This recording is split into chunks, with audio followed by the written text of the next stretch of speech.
Hi, everyone. Welcome to Misconceptions. I am excited to welcome actually a friend, in addition to being a colleague, somebody who I probably have admired for many years before we even met in person. Welcome, Rachel Hercman. Thank you. Thank you for having me. It is great to be here. I recently had a conversation with a woman who is single, and I'm acknowledging that I'm using language that is identifying her by her married or unmarried status for the purpose of this conversation today. And she was expressing to me some very personal matters related to being a single older woman. And she said, maybe you could make a podcast about it because I think there's something to talk about. And when I heard her fully, I was like, I know exactly who I'm going to call. So that was the phone call to Rachel. It was like, Rachel, please, can you have this conversation with me? Because I think you're perfect for this conversation. So thank you for saying yes to this discussion. Thank you. Thank you for having me. And I'll share, I guess, I'll start with a couple of disclaimers. So, number one, this is not official therapeutic advice. So, anything I say here is not clinical advice for any one particular person. That's number one. Number two, I want to acknowledge that Dvora and I actually discussed this idea of if we're going to have this conversation, should we have someone in the pod on the podcast with us who is not married, who is in this particular position? Because I do think sometimes we shouldn't be talking about them, we should be talking with them.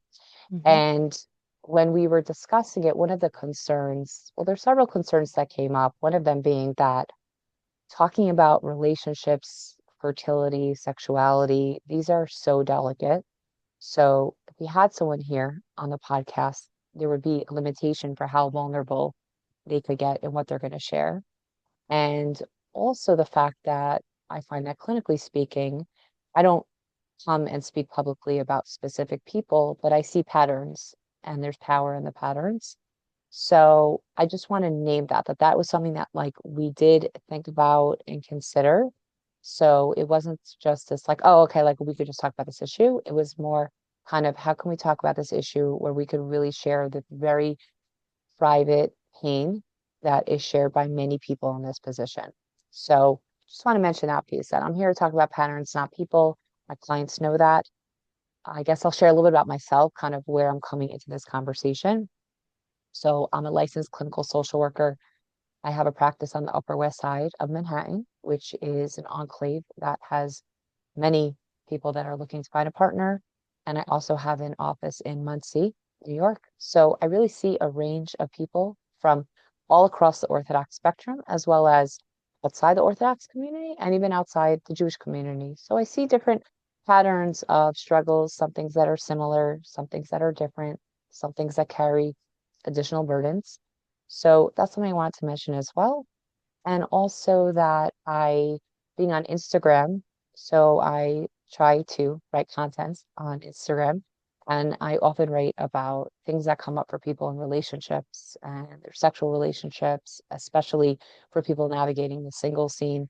So I hear about a lot of these challenges very privately. And like many mental health struggles, there could be so much isolation and so much of like, am I the only one who struggles with this? Does anyone else know what this feels like? So I would say my goal here is we're not going to solve all the world's problems in a half hour, but really kind of the words that I use often in these conversations is it's kind of three-pronged of like validate, articulate, and educate. So we want to validate some of these struggles that people have that are very common, articulate it a bit to give some language for it, especially for those who may not be as cognizant or as privy to it, and also to maybe educate a bit of kind of for those who really don't know much about this, what are some things that might be helpful as a community that we can do better, or at least questions we may not be able to answer, but questions to consider. Yeah. So there's that. And the last disclaimer I'll throw out is that I'm not here in a halacha capacity either. So we're not here to like talk the halacha hashkafa, give permission, this, that, but really we're coming from that clinical human struggle piece, but also recognizing that the same way we are feeling that tension, so are so many people. Absolutely. So With that, I'll Absolutely. stop rambling. No, it's good. It's funny because when I introduce you, I'm like, I would normally say and tell me a little bit about who you are, and then I was like, I just assumed everybody knows who Rachel Hercman is. So, Yeah, that's I'm where gonna we go start. crawl under the table right now, and then we'll do the Oh, podcast please. from There you there. go. So I want to start with, and I think I want to acknowledge that there's the struggle of the intense loneliness for people who are in waiting, right? Who are hoping to Mhm. be married, who are hoping to be partnered. There's a loneliness that we're not necessarily focusing so much on that living a constant lived experience of not being partnered. We wanted to zero in a little bit more uniquely on the relational experience and actually about the lack of or the differences in the sexual experience when you are a religious woman who is waiting to be partnered. And this is, I guess, we can take this in any direction, but I just want to Right. narrow down the scope a bit because we could talk for hours about Yeah. the psychological experience of being an older single. Right. And Right. I think we should define that older in it depends what older means based on the community that you're in, right? So I speak with women who older means 22. Right. And for the, I want you to, everyone who's listening defines it the way that it works within their culture of community, right? Or their community of culture. For some, it'll be 22, for somebody, it'll be 27, for some, it'll be 30. And so, and maybe even a little bit older. So I think acknowledging that the language is different based on the communities that Hmm. we're talking to, but the Right. experience will be similar. Um, Right.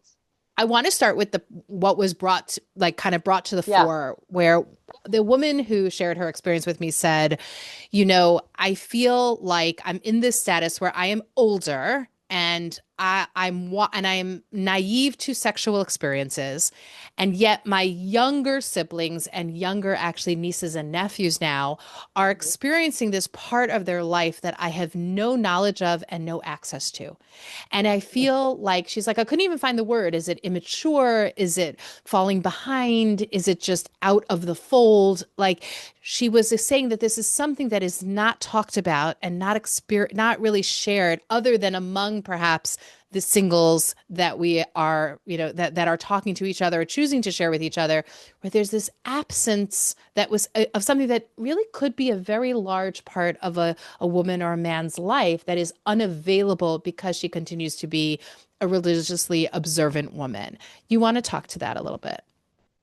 Sure. So I do want to mention that I think COVID kind of brought a lot more focus to this particular issue because during COVID, when people had to social distance or there was quarantine, it really brought a lot of focus of who are you going home to?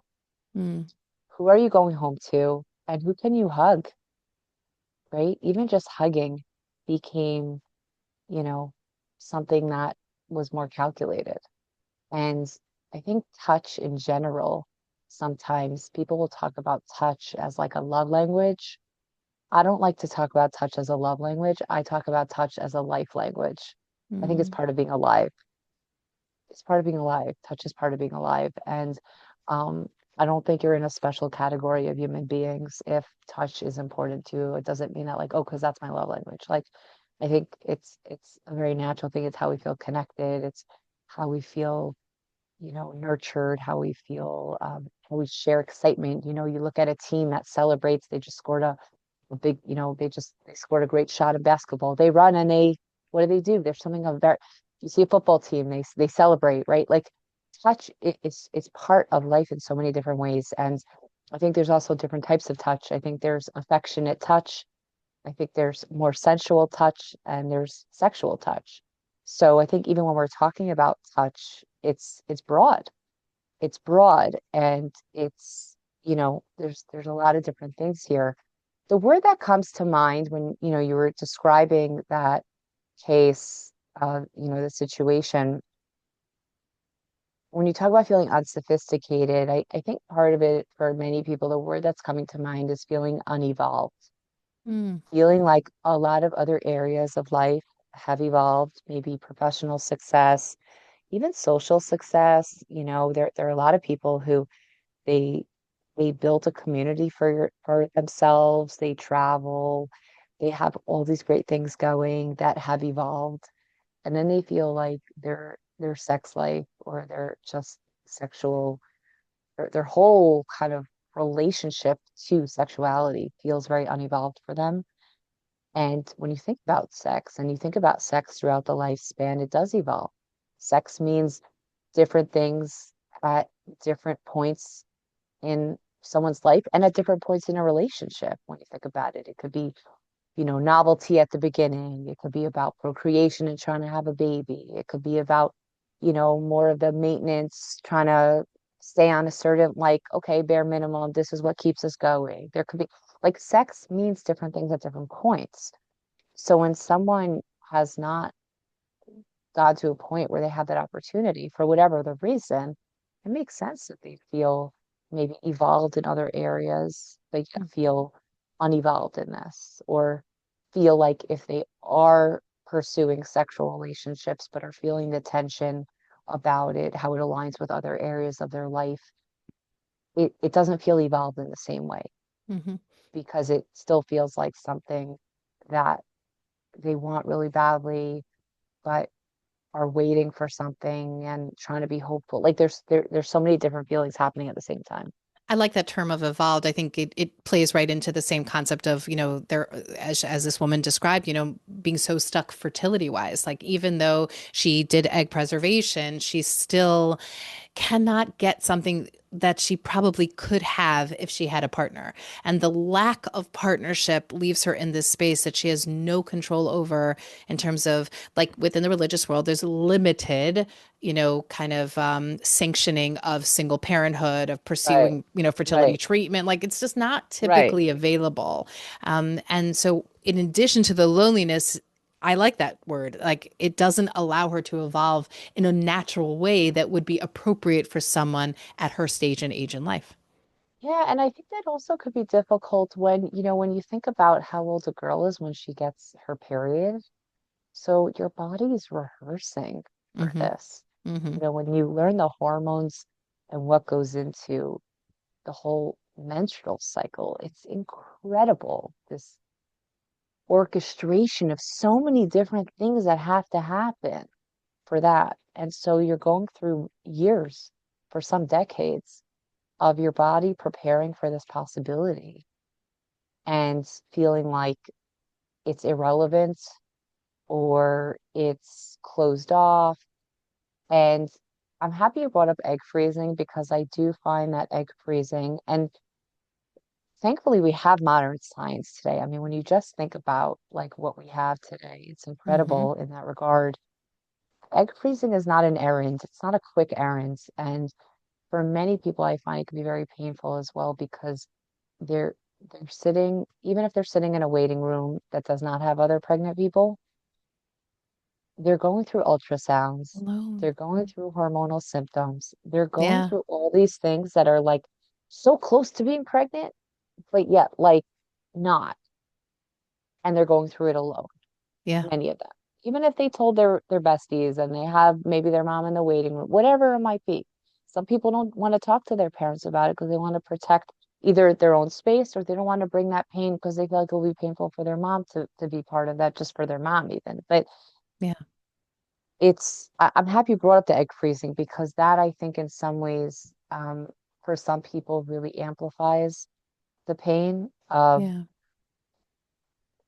what they thought was going to be and hoped and dreamed would be the way that they would build an adult life. And it's not turning out that way. And the And I think grief of also, that. and I think also just the structure of this being part of a reproductive experience, but yet not really, right? It's like you're old enough to go to a special doctor and for them to check you vaginally and having to do ultrasounds and invasive Right. procedures, and yet you haven't had any of the things that could theoretically have been part of your life before that, of a sexual experiences, of connection, of a being just different than, like, this is their entrance into the reproductive story, and um it's so isolating. And even though it's like communally sanctioned, and Right. yes, now we're talking about it, and even Boniolum is even contributing financially to it, but it's still, even if we sell it as like it's an insurance policy, but it's way bigger than that for those that are processing, who don't even, who need to address the emotional experience of doing this important thing, but also something that holds so much power. Yeah, there's that. And I think something I also want to give language to is that for many women or girls, because I do find there are some people that don't want to be called women, they want to be called girls. And, you know, I've heard my grandmother talk about other 90-year-old people as a great girl. So I don't want to make assumptions about how everyone wants to be labeled, but for for many people, I find as the years go on, when they do get married, if they do get married, and hopefully if that's something they want to happen, I hope it does happen for them, is feeling like they don't really have the window of enjoying the sex life of their marriage because they very immediately feel the pressure of fertility and procreation. So I Mhm. want to give language to that too, that we're not Mhm. just talking about what is it like over the years to be in a framework where you are hoping and waiting for something to fall into place to start your marriage and your sex life, but also that as people get married, depending on what age they are, there's that added stress of feeling like they can't spend as much time just enjoying being married, sex, building that, because right away they feel this pressure. So I want to just kind of name that too, because let's Yeah, be honest, if someone gets married at 20, they're not going to feel the same pressure per se to right. immediately have a baby. Whereas for women who are, let's say, in their late 30s, may feel like, you know, ASAP. So I just want to like mention Yeah. that. They're It's not usually about, actually and in the and it's not doctor's about office. pitying, Right. right? And No, well, I'm not here to pity anyone. It's not about like, nebuch and poor them, but I just want to give language to that, that people need to realize from a communal perspective that if you are someone that got married at 20, if someone close to you or someone you know is getting married at 38, like your experiences are very different about what newlywed life is going to be like for a variety of reasons, especially this one. absolutely. And I think what you're also defining is that the experience of pleasure, like I think we need to bring that word in here, like that Mhm. experience of pleasure, that experience of a pleasurable, enjoyable sexual experience, or beginning to develop that part of your identity individually as well as a couple, is really stunted if within 3 months. I mean, over the age of 35, the recommendation is try for 6 months and then move yourself right over into a reproductive endocrinology office. So there's not only the social pressure of quick, quick, quick, it's also the medical pressure of like your eggs are getting old, let's move this along. And Right. it really like you lose that ability to more naturally, comfortably develop that relationship independent of conception. Yeah. Right. Of just appreciating it on its own, especially if it's something that you've had to, as I said, evolve in seeing it as something that could be beautiful and positive, right? Which I think in many communities, there is this challenge of how do you educate about something that may be off the table for now, but we want to show that it's a beautiful thing you should be excited about for later. And for many people, kind of these, you know, tug of war, so to speak, between different parts of them when it comes to relating to sexuality, which I do want to mention something that I think, and again, I'm not here to, make it seem like anything is like everyone is or not or nothing. But, something I do find that's hard is that I do find that for religious singles who get involved in sexual relationships, one of the difficult parts of it is not just around, let's say, inner conflicts about it or shame or feeling kind of like, but also being properly educated, right? If as a community we're saving sex ed for free marriage, then what happens to people when they hit adulthood and they're not married, but they're not sexually educated? Yeah. Yeah. I think that was also something that I think should be named as a risk. And I'm of the opinion that going to the gynecologist should not be dependent on whether you have a ring on your finger. This notion of like you don't visit a gynecologist till you're engaged or married, I think that that is, besides the fact that like it's actually brings a lot of health risks because there are health concerns that are relevant no matter whether you're married or not. So Hmm. that means a woman's not going to get a pap smear till she's engaged. So, the Right. pap smear shouldn't be dependent on that. And a pap smear shouldn't just be if you're sexually active or having intercourse. So Right. there's a lot there too of kind of how do we conceptualize womanhood Yeah. in our community, Mm. which is something, by the way, I find on Instagram when people send me messages about the hard parts about being single, or when even I was having a conversation last night with a peer who's a colleague who, was sharing some of this also, is just that um, when do we start taking you seriously, right? Do we only Oof. take you seriously if you're a Mrs., right? And I think that's a very profound, it's very tender for people, for many people. And I think, and again, I want to like remind anybody who's listening that we are coming from a certain religious community perspective where I don't know that this exists actually in the secular world at all in terms of taking you seriously until you're a coupled person.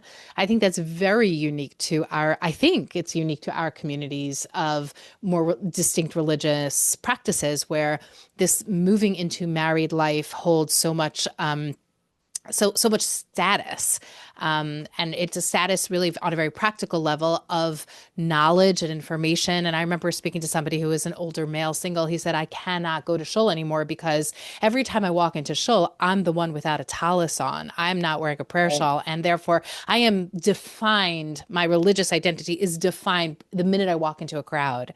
And Right. like the loneliness of that reality of never, he also said, I still only get an aliyah to the Torah. I'm only called up to the Torah.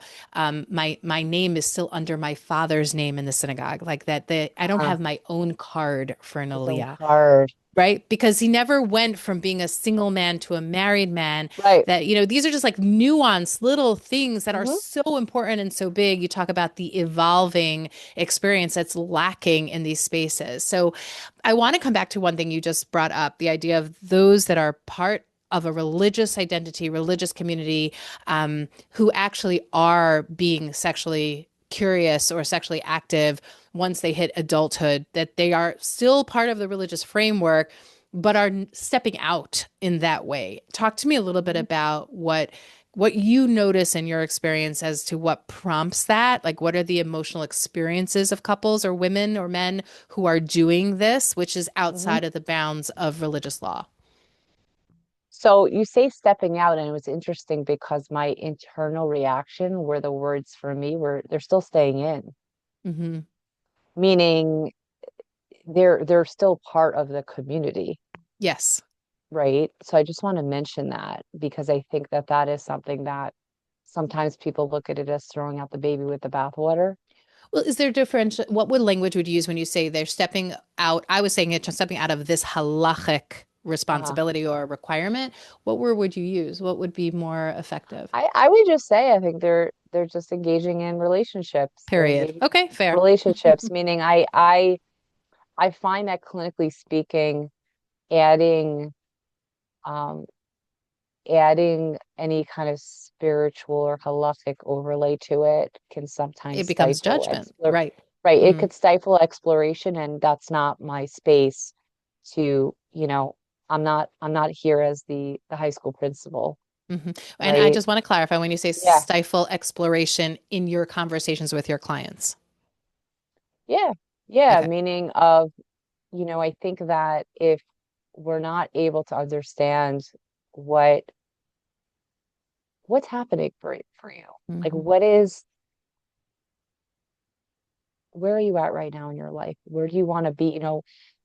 Sometimes I'll ask a question in therapy. I'll say, what do you want to be talking about in therapy in a year from now?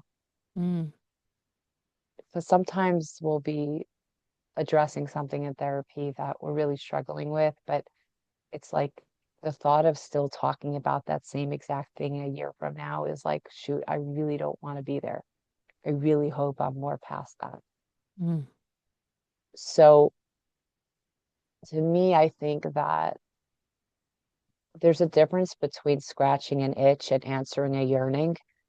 mm. And sometimes singles engaging in sexual relationships is, spoken about in this very derogatory way. And again, I'm not here to comment on it from a religious perspective, but I think that if we want to better understand people, I think it is helpful to understand that like the deep yearning to connect with someone else, there's this idea of skin hunger, right? Mm-hmm. We have to understand where people are coming from if we want to be able to have a conversation with them about it. And I will say, I am very happy to see that I do find that today there are many religious figures and mentors that singles are able to talk to and share exactly where they're at and Mm-hmm. feel like they could be in that space where they feel like they're figuring themselves out and they're in between and they're kind of feeling torn and maybe they have a certain agenda, maybe they don't, maybe they're like there's so many moving parts to this, Mm-hmm. but I do think that there is more understanding, and I have found more religious authority figures that I've interacted with. They don't necessarily have their head in the sand, and they also are more approachable for people Mm-hmm. to be able to share where they're at. I also think, something that came up as we are talking, because just by the way, I feel like every single thing we're mentioning here could be like a 2-hour conversation. It's like Always. we're just like, yes, it's always, but it's like we're skimming the surface. Mhm. Um, something that a certain theme that came up in conversations with other people was that you can feel gratitude and grief at the same time. Mhm. And there are many singles that have built beautiful lives for themselves and very much want to share it with someone. And sometimes they'll get criticism from other people, like almost like you're too independent and like, you don't really want to get married. And it's like, but they follow the assignment. Like they were told, like build a nice life for yourself. Like don't sit around feeling sorry. So they did. Maybe they bought an apartment instead of just paying rent every month. They want to build equity. Oh, what does that mean? Oh, they're not just getting married. No, like meaning, so they're making a smart financial choice of an investment, Mhm. right? Mhm. But this idea that there are a lot of people out there who they are very grateful for a lot of the things that they have, and they also feel a lot of grief. Right? You talk about the guy who standing in shul is painful for him. Heard from many singles that they can't go to shul on Simchas Torah for Yeah. Kol Na'arim. Yeah. That just like is too much. It's just like knives. Going to shul on Purim. I mean, I think every holiday, a lot of our Yeah. Jewish holidays have a lot of focus on the children, but I don't just think it's the Jewish community. I think for many women and men, but especially women, I think as they get older, if their peer group is getting married and a lot of their peers are married, it can be difficult to feel like they still can be part of things and be part of the conversation. And that's in and out of the Jewish community in Absolutely. terms Yeah. of if you are someone who wants to have a partner and have children, and that's not happening for you, everywhere you go, you're going to run into reminders of that, or people will say they get triggered. There are triggers everywhere, right? Yeah. People tell singles, go travel. Well, you go travel, there's children, there's newlyweds, there's Yeah. everywhere you go, you bring yourself with you, and you're going to see things that might remind you of things that are personally painful. So I do want to mention that piece that um, I don't I don't think as a clinician, it's my role to make someone feel worse about what they do than they already feel, Mm. right? Yeah. I think Yeah, one thing I just have to yeah, mention Hanukkah being the next holiday that's coming up for us. yeah, I don't know when this podcast will launch, but Hanukkah is just a couple weeks away, and I've heard from so many, for those that do not have children, as well as for those that do not have partners, that Hanukkah is so brutal. Standing alone at the menorah, standing alone when it seems like it really should be something that we have more people in the room, and to be alone in that space and feeling and knowing that obligation of to light in your own house in your own apartment, it's just devastating. And so I just want to call that out. yeah. I'm so happy Yeah. you brought that up, especially because when you look at the setup, by the way, of lighting Hanukkah candles, we're standing often out a window. So Yeah. when you're lighting, you're literally seeing a reflection Yeah. of who's lighting with you. Mm-hmm. So Mm-hmm. there's like a visual piece there too. Very much so. Very, very much so. I'm thinking we only have a few minutes left. Unfortunately, this podcast had to be cut a little bit short, but I might try to convince you for a part two, but we'll see. Um, I'm wondering about, to me, at least one of the loudest things that I heard from you is the way to remind ourselves as clinicians, as audience members, how do we approach with compassion, especially if you notice things that maybe their relationships with, that maybe they're pursuing intimate relationships with others that you're like, oh my gosh, I can't believe they're doing that. But like your perspective is really one of like, come to this space with compassion, like come to your interactions with these individuals, especially as therapists, with tremendous compassion and no judgment, because you cannot understand at all what they are Well, experiencing. yeah, there's no judgment and no assumptions. Like, Yeah. not to assume that we know someone's experience. So I always say, like, don't assume everyone wants to get set up. I know people who are single who are not looking to get married. For whatever reasons, they have their reasons. So just not to assume that, I once heard someone share, it wasn't about being single. He was sharing about a personal loss on a podcast. Hmm. And he said, Hmm. before one of the holidays, he got a bunch of people who texted him and said, I'm sure this must be so hard for you. And he was like, it actually, like, I was actually fine. And he's like, I know people meant to help by saying that, but don't assume that you know what isn't painful for me. Hmm. And don't just see me from that. The only prism is from pain. Hmm. So I guess what I would say is to understand that, first of all, as clinicians, I feel in general, we cannot assume that a client is going to bring up sex if we are not sitting there in a space where that's something we're comfortable talking about.